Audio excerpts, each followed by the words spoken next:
네, 주안의 만나 11월 13일 수요일 묵상을 함께 나오도록 하겠습니다. 오늘 말씀은 디모데후서 1장 9절에서 18절까지의 말씀으로요. 소명을 받은 자의 삶이라고 하는 제목으로 함께 묵상을 나누도록 하겠습니다.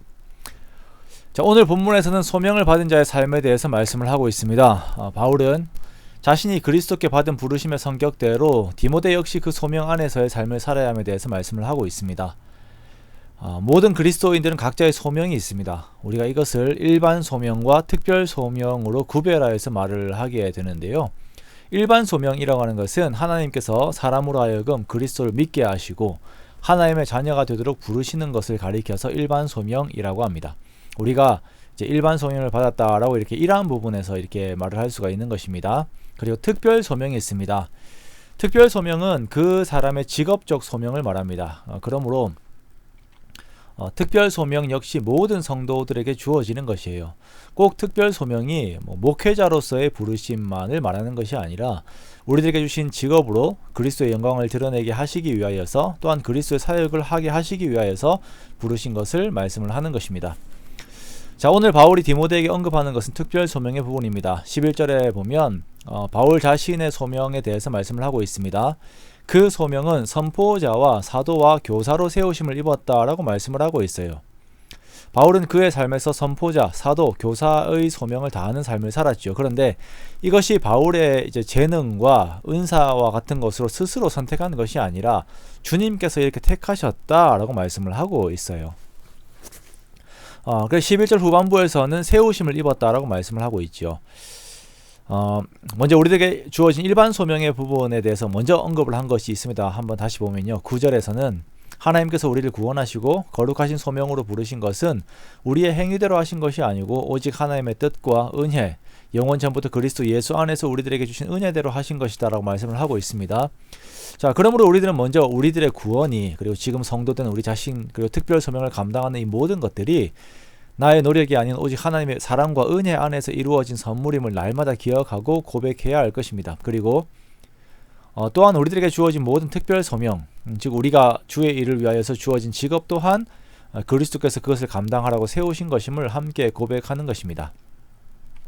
자, 우리들은 우리의 직업을 이러한 자세로 대하는 것입니다. 우리가 단순히 먹고 살기 위해서 직업을 택하고 일을 하는 것이 아니라 그 자리에서 우리가 주의 일들을 감당하게 하기 위해서 세우심을 받았다라고 하는 것을 고백하고 기억하는 것이에요.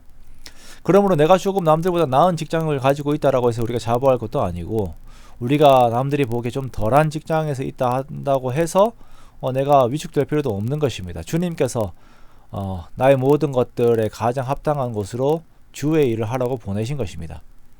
나의 일터에서 주님께서 하시고자 하는 일을 감당하게 하기 위해서 보내심을 우리가 항상 기억을 하는 것입니다. 우리가 삶의 자리에서 주님의 뜻을 따르는 삶을 살려고 할 때에는 항상 어떤 어려움들이 있습니다. 그리스도께서 말씀하시는 것과 세상에서 추구하는 가치들이 충돌할 때들이 많이 있지요. 그리고 그 충돌 속에서 오는 고난들이 있습니다. 바울은 자신이 선포자와 사도와 교사로 세우심을 받고 이러한 사역으로 말미암아 고난을 받았지만 그는 그 고난들 앞에서 이에 대해서 부끄러워하지 않는다라고 고백을 하고 있습니다. 일반적으로 보면 감옥에 갇히고 이제 사형을 기다리고 있는 그의 모습들이 세상 앞에서 부끄럽기도 하고 또 이야기의 주제에서는 피하고 싶은 내용들이기도 합니다. 그러나 바울은 당당합니다. 자신이 이것을 피하지도 않을 것이며 부끄러워하지도 않을 것이다 라고 말합니다. 그리고 디모데에게도 이것을 부끄러워하지 않을 것에 대해서 권면을 하고 있지요. 어제도 말씀을 드렸지만 바울이 이렇게 자신의 고난에 대해 부끄러워하지 않는 이유는 자신의 삶의 이유가 되시는 예수 그리스도를 알기 때문입니다.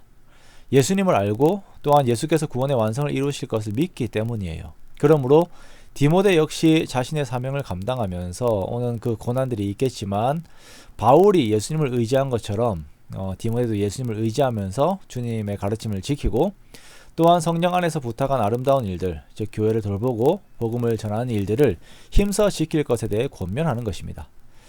주님의 사명을 감당하는 바울의 여정에서 바울을 버린 자들도 있습니다. 부겔로와 허모게네와 같은 사람들이 그래요. 자, 이러한 경우 참 속이 상하지요. 그러나 바울은 이렇게 자기를 버린 자들이 아닌 자신을 돕는 자들에게 마음이 항상 향해 있습니다. 그렇게 이제 오네시보로와 같은 사람들, 이 오네시보로는 바울을 격려하고 그가 감옥에 갇힌 것을 부끄러워하지 않고 계속 찾아보면서 바울을 돌보았습니다. 그러한 오네시보로에게 축복하고 있는 바울의 모습을 함께 봅니다. 우리가 그리스도 안에서 소명의 길을 살아갈 때에, 그 삶을 살아갈 때에, 우리들 직장에서, 그리고 직장에서 그리스도인답게 살아가려고 할 때에 그로 인하여서 어려움을 당하기도 하고 사람으로부터 미움을 받기도 하고 버림을 당하기도 합니다. 참 힘든 시간들입니다. 그러나 먼저 우리는 이러한 소명을 감당하게 하신 주님께서 여전히 우리와 함께 하시고 이 소명을 능히 이루게 하심에 감사하면서 나아가기를 원합니다. 그리고 함께 주를 바라보는 자들에게 마음을 주면서 함께 그리스도를 위하는 우리가 되기를 원합니다. 그렇게 우리의 삶이 나의 이익이 아닌 그리스도를 위하는 나의 삶들이 되어서 주님께서 영광 받으시는 것으로 더욱 만족하는 저와 여러분의 복된 삶들이 되시기를 주님의 이름으로 축원합니다.